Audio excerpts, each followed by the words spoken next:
Tugirubwoba ntiducike n'intege tugume ku rugamba Yesu aratubona ibiba byose Yesu abifitiye inyishu tuyangane kuko bigiye guhera.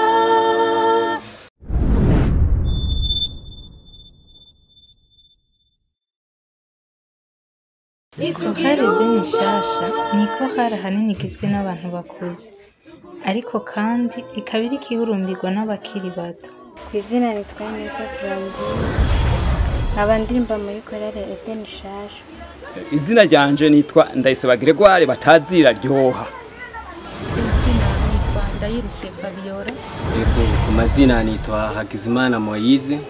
Izina ni Ndumana Anike nkabasanzwe ndi umuririmbyi wo muri Chorale Shasha. Izina nitwa Mpawonimana Inosa.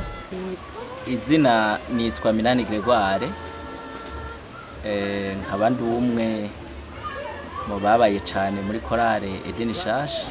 Izina nitwa Nzeyimana Anastasie nkaba ndi umwe ndi umushefu muri no Chorale Shasha. Nitwa Juma Zakari nkaba ndi umwe ngize inshuti za Shasha kandi akaba ari jewe ndi president w'inshuti. Nitwa Nindakumbana Pierre Claver shonzezwe muri no Chorale ndi president wa Chorale. Yesu zina izina ry'ububasha izina riduha kunesha. Niko hari yitunganyije neza kandi yakira uwo ari we wese yifuza kuyinjiramo. Ikintu gisabwa kugira umuririmbyi yinjire muri uwo mugwi wacu icambere nuko aba ari umu adventiste w'umunsi w'indwi. Ikigira kabiri nuko aba atari mu mugayo w'ishengero. Ikigira gatatu nuko tuba tubona afise ingeso nziza ashobora kwitwara neza muri Chorale. Hama ikigira kane nuko uwo muntu nka Chorale uwo muntu aje gusaba kwinjira mu mugwi turabanza tukamugenzura tukamuraba. Tumaze kumugenzura tumaze kugenzura ivyiwe nta kabuza atinjira muri Chorale. Arandika ikete akandikira umugwi umaze kuraba iryo kete tukariha abarongozi b'ishengero. Abarongozi b'ishengero bamaze kurisoma tukariha abagenduzi b'amakorale. Hama abagenduzi b'amakorale bamaze kuraba iryo kete uwo muririmbyi tuca tumwakira nk'umuririmbyi agaca atangura agakora igikorwa c'Imana muri Chorale Shasha. Usomye neza Bibiliya muri Matayo 25 urahosa.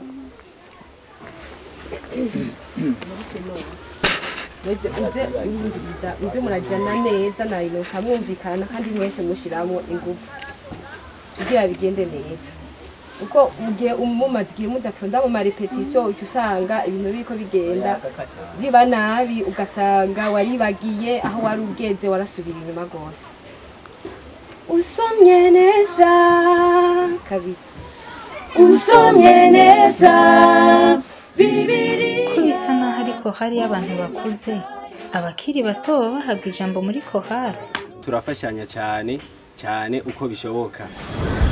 Ni ikintu kigoye kuvuga ngo uhagaze imbere y'abantu bagusumba urashobora kwibaza ati baribaza ko noba ndiko ndagira ndabasudugura ariko mu gikorwa c'Imana ivyo ntibibamwo. Urashobora kumubwira ati aho uri kuragenda nabi uraririmba nabi ukamukosora ukamubwira ati genda uko kugira ibintu bigende neza.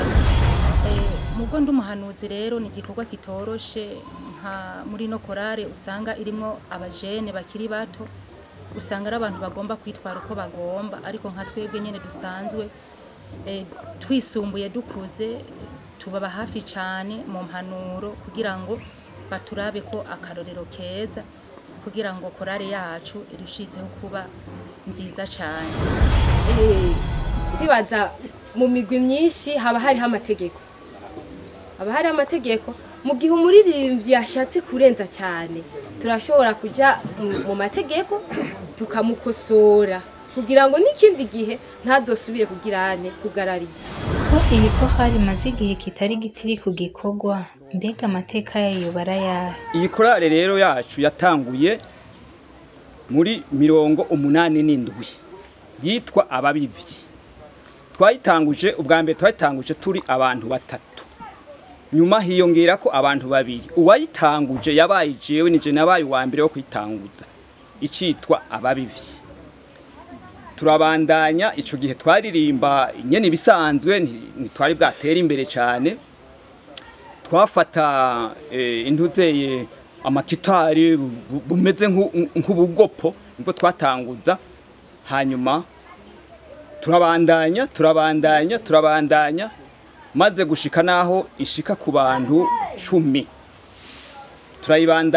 Turabandanya kuko harimo abantu bitwa ba Genoveva, ba Carieta, ba Salvatori, n'abitwa Bukuru Salmo. Abo rero nibo twari twateguranye iyi korale. Mugabo wa mbere na mbere yatanguye kuyikreya yabaye jewe, nije natanguye kubakoranya ndababwira nti ubwo rero twimirije kuzohava turonka urusengero, reka rero dutegure intuzeye ikorale hanyuma tuzoze turaririmba. Ico kandi twatanguye kuririmbira hehe isororezo. Niyo twatanguye kuririmba ko twebwe hano nitwari bwaronka urusengero, aho rero twari abantu bashika bangahe?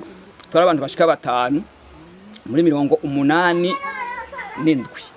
Irakura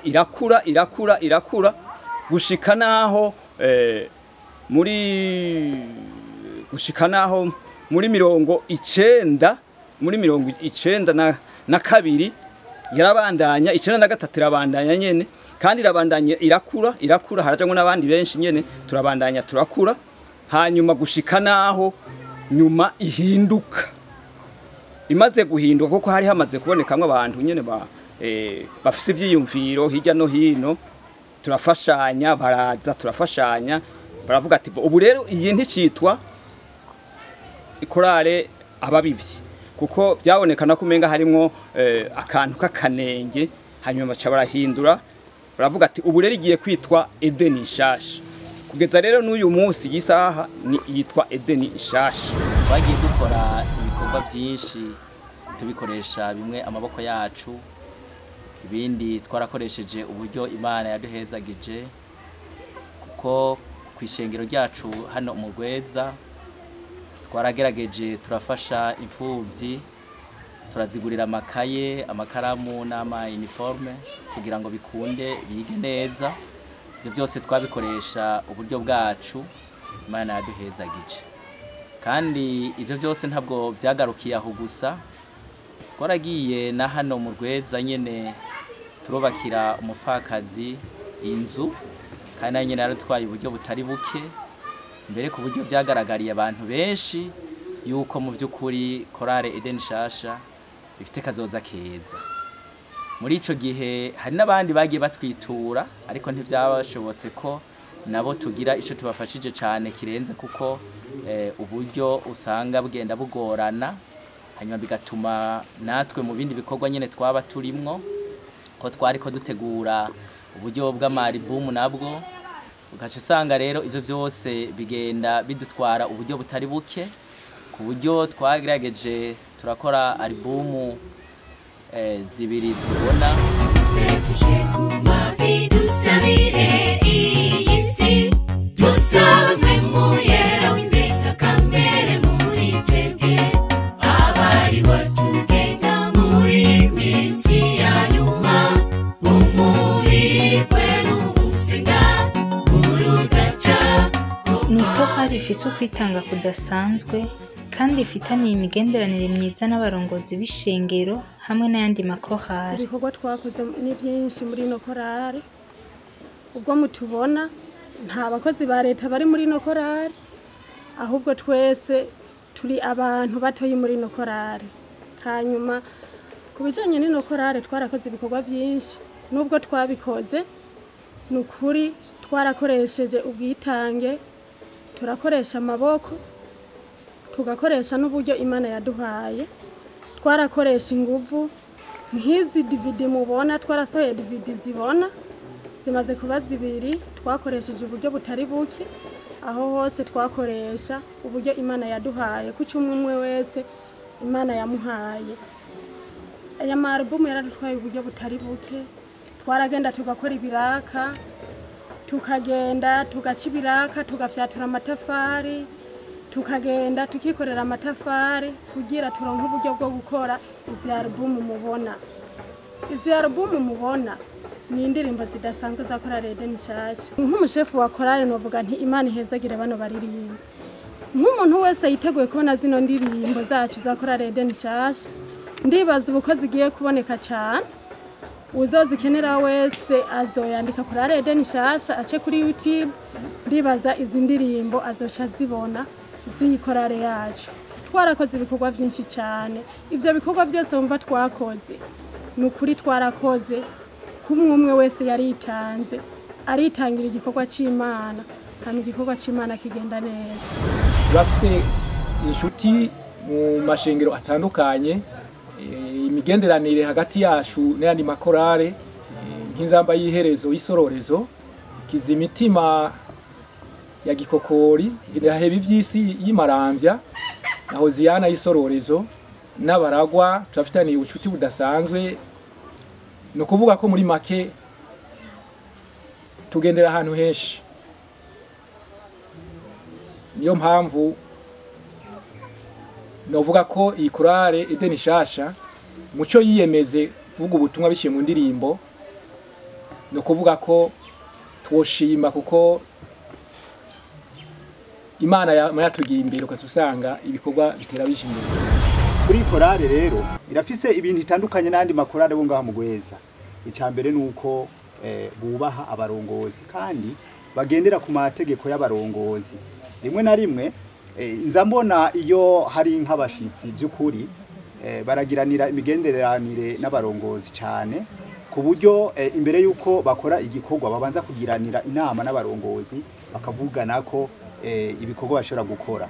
Ikindi kintu nshobora kuvuga kuri Chorale ni Chorale cyane ikunda kwakira abashitsi, kuko niyo abashitsi bavuye hirya no hino bumvise yuko ari Chorale Eden Shasha ifise igiteramo, abantu benshi bagira amasiko yo kuza kuraba iyi Chorale yitwa Eden Shasha. Byukuri ni Chorale ifise amateka mu mpande zikwikuje byukuri. Kandi mu bikorwa rero novuga ati nibikorwa bishora kuranga iyi Chorale, no kuvuga ngo nk'iyo bateguye nk'ibikorane ahantu runaka, no kuvuga ngo dufate nk'ubu unye ejo bundi twari dufise amakorale ategerezwa kuza gufata mu mugongo ishengero ryo mu Gikokori. Iyi Chorale yari itanze cyane, ariko kandi biboneka yuko ibikorwa bakoze byitiriwe abarongozi cyane, ku buryo bavuga ati iri shengero rya Gweza kabisa rifise abarongozi bitanga cyane, kubera yuko babona iyi Chorale Eden ariyo ifata ya mbere mu kugenda aho mu Gikokori. Sini mu Gikokori gusa bagiye bagenda, hari n'ikindi gikorwa bagenda kuremesha kwipera. Iyi Chorale ya Eden kabisa yaragize amateka kwipera, ku buryo n'abanyapera bavuga ati abagenzi bacu bishengero rya Gweza turabakunda cyane kandi bazotugendera. Mu bisanzwe ni Chorale yitanga cyane kandi n'abarongozi bakunda cyane, ku buryo iyo bayitegetse igikorwa runaka ntibahengeshanya, nubwo bataba bafise gahunda cyangwa uburyo bwo gukora, baca bitanga bakagira organisation, bagaca bavuga ati twebwe nta kundi turavugana n'abaririmbyi iki gikorwa turakijako. Muri iyo ntumbero rero abarongozi usanga bumvikana cyane iyi Chorale.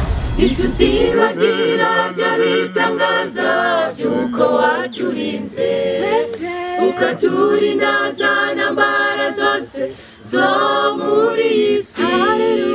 Ituzibagira bya bitangaza byuko waturinze. Chorale Eden Shasha ifise umurongozi w'intwari akunda ibikorwa agakunda n'abaririmbyi. Baratugura natwe dushobora kugira tugire umwete n'ishaka. Ibiswi naji n'ibitombo. Abarongozi bacu by'ukuri n'abarongozi mbona babikwiye abibereye, uko je nk'icyo mvuga ati barabikwiriye kandi barabibereye. Igituma ndabivuga nuko baragerageza kuduha impanuro zitandukanye, kandi iyo turi no muri repetition bishitse ugasanga turiko turagora nk'umutoza nyene ko birashobora gushika turabantu, baragerageza kuduhanura nk'abarongozi kandi nk'utari ko aritwara neza muri korale nyene nawene bakamuhanura. Iterambere rya Chorale Edeni Shasha rirafise aho riva. Irafise akabirya kataboneka mu yandi makorale menshi nk'igisata c'inshuti za Chorale hamwe n'ibindi. Chorale Edeni Shasha ati abantu benshi bagiye basubira inyuma kubera iki? Irafise abahanuzi bayihanura, irafise ibicocoro bari hafi yabo baguma baba hafi kubahanura. Nico gituma ubona Chorale Edeni Shasha niyo habaye akagorane kadasanzara nk'andi makorale. Ni kubera yuko ifise abantu bayikunda cyane kandi bayigendera bayama hafi bayiha n'impanuro. Mu bisanzwe rero ari n'ikindi ngomba kuvuga rero kuri ikorale icyatumye mubona ikorale igira n'ingufu cyane, icyatumye imigwi yose wumvise, icyatumye ifise inshuti za Edeni zinamuheba. No kuvuga ngo twararavye muri Edeni Shasha canke ayandi makorale yose, ikorale idafise inshuti ntishobora kugira ingufu. Kuko hari gihe abakoraliste usanga nk'akarori ikorale irimo abanyeshuri. Mu gihe baba bariko barakora ibikorwa uburyo buragorana. Nico gituma twaciye tugira inama turavuga ati korale itegerezwa kugira inshuti ifata mu mugongo abaririmbyi. Niyo mpamvu rero mubona twaciye tugira abantu bajejwe kwegeranya abakundisha ikorale. Nk'ubu nka jewe mu gisata njejwe nubwo bantuye kuba president ntegerezwa kugenda hirya no hino ngira abagenzi nkabumvisha ibikorwa bya korale, nkabumvisha ukungene korale ibayeho, nkabumvisha ibikorwa bya korale. No kuvuga ko rero nivyo bikorwa bya korale yo turiko turabikora ntibacagura. Iyo bariko barabikora no kuvuga ngo bariyumvira no hanze ku bandi batari abishengero. Nico gituma iyo abantu benshi ikorale ifise intuzenye intumbero yo gukora igikorane, abantu batarabo mwishengero twita abanyamahanga barashaka kuza kuraba kumva no kubona abagize iyo korale. Mu ncamake rero Chorale Edeni mu batuzengurutse mu bikorwa dukora nk'ubu nk'akarorero iyo twari ko turakora igikorwa cyo gufasha umuntu uzenye umutamakazi ngaho hepfo, abantu bariyumvira ati none aba bantu bakora ibi bikorwa bakorera mu ishengero ryari? Bagaca bamenya ati ni ishengero riri mu Bweza rigizwe na Chorale Edeni Shasha. Muri make nivyo onye korale iriko irakora. No muri kino gihe rero dufise intumbero yo kwagura umurimo tudacaguye. Nukuvuga yuko dukorera abari ndani mu ishengero, dukakorera n'abari hanze y'ishengero, abo twita yuko bataramenya ubutumwa bw'Abadventiste. Nubwo ariko hari maze igihe kitari gito ku gikorwa, intambamyi zozo ntizibura. Haba mu kwitanga uri kuraririmba, haba mu buryo, hageze ku kintu cy'uburyo hoho ni ikintu kigoye cyane ku baririmbyi benshi ndibaza murabizi. Ibintu by'uburyo ni ibintu bigoye cyane. Ariko Imana irakunda gushoboza abaririmbyi, naho bishika tukarya amadeni no muri korale yacu si kuvuga yuko bishika ubwo nyene amahera tukaba tuyaronse, oya haragera aho bigorana tukarya amadeni.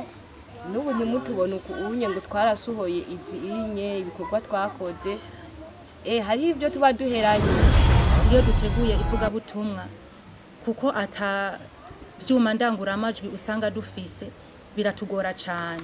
Imiryango iruguruye ku muntu wese yifuza gushigikira Chorale Edeni Shasha, haba mu vyiyumviro canke mu buryo bw'amafaranga.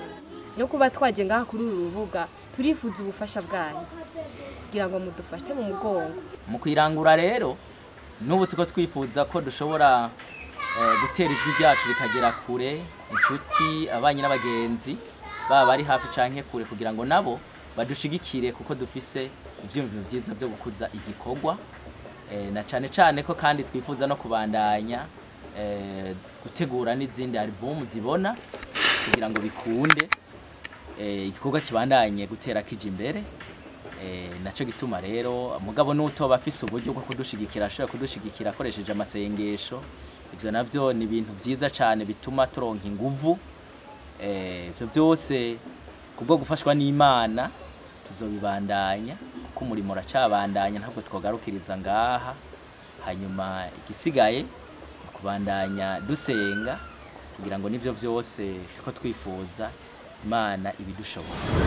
Nayo mpamvu rero nkuko umushefu yamaze kubivuga ko dufise iyo ntumbero yo kuvuga ubutumwa, dusaba ko nk'abariko baradukurikirana modufasha kugira ngo dushobore kuronka ivyo vyuma ndangura amajwi. nta gisabwa ku nshuti ikeneye kudufata mu mugongo. Ni ukuvuga ko ntituraba ubwoko, ntabwo turaba igitsina, ntabwo turaba intara. Ni ukuvuga ko muri Edeni Shasha haruguruye, imiryango yose iruguruye muri make. Akamo ka Chorale Edeni Shasha. Hama nk'umushefu wa Chorale mu kurangiza kino kiganiro cyacu twagomba dutumirire umuntu wese ahari hose atwumva, tutaravye intara runaka umuntu yoba bamwo canke igihugu runaka umuntu yoba bamwo canke ishengero runaka umuntu asengeramwo. Aho tuvuze ku badivantiste n'abatari abadivantiste, umuntu wese atwumvise ko yogira icyo adufashije akadufata mu mugongo, hama igikorwa c'Imana kikarushirizaho kugenda neza. Imana ibahezagiye. Iyo mpamvu dutera kamo abariko badukurikirana kugira ngo badufashe gukora umurimo w'Imana, kuko mu migambi dufise niyo gushikana abantu kuri Kristo. Ntabwo dukora turondera inyungu zacu, ni ukuvuga ko turi mu ntumbero Kristo yadusigiye kugira ngo tuvuge ubutumwa, tuzana abantu kuri Kristo. Mbega uzoba witeguye, niteguye.